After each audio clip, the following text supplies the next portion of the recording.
Un nemieri Latvijā vēl nav beigušies. Nav.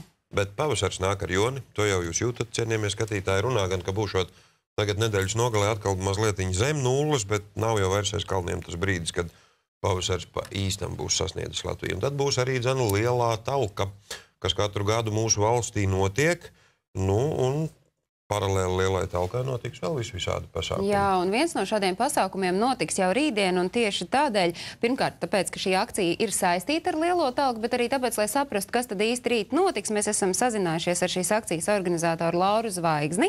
Labvakar, Laura! Labvakar! Sakiet, lūdzu, vai jūs varat izstāstīt, kas tad tas īsti ir par pasākumu un kāda ir šī saistība ar lielo talku? Jā, vispirms es gribētu teikt, ka mēs gribam teikt lielu pateicību mūsu ilgadējiem atbalstītājiem, Rīgas Brīvostā, Latvijas Valsts mežiem un Skonto būvē par iespēju arī šogad organizēt lielo talku. Un tā kā šogad lielās talkas ietveros tiek akcents likts uz ūdeni un rūpēm par tā tīrību, tad šogad mēs rīkojam akciju ūdensvīru un sniegvīru par tīru ūdeni dzīvu pēc sasaluma.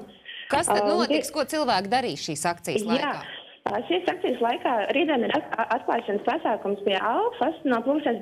līdz 2, kur cilvēki tiek aicināti celt sniegavīrus, kā arī radoši izpausties, piedalīties konkursos un ļoti labi pavadīt laiku.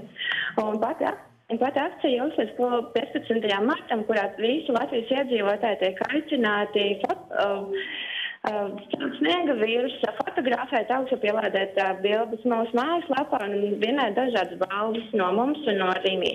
Un kāda ir tā mājaslapas adrese? www.talkas.lv. Talkas.lv. Jums nav nekāda sakara ar tiem sniegavīriem, kas pie dzelzceļa tilta pār Daugavai tur krastmalā? Nē, nav gan. Bet sakiet, lūdzu, vai jūs konkursā jūs pieņemsiet arī tos sniegavīrus, kas būs celti no tā sniega, kurā ir suņu kakas un arī cigarešu izsmēķi samesti? Tur attiecīgi būs nepieciešams klāt uzraksts ar to, ka tas ir ļoti slikti dabai un tas nav pareiza rīcība, kā nevajadzētu cilvēkiem rīkoties. Būs sniegavīri ar kaunaplāksni kaklā, man liekas, tā kā sanāk. Tādi noteikti būs, jo laikam šis atkusnis, kas pēdējās dienās valda Latvijā, ir parādījis sniega patieso dabu.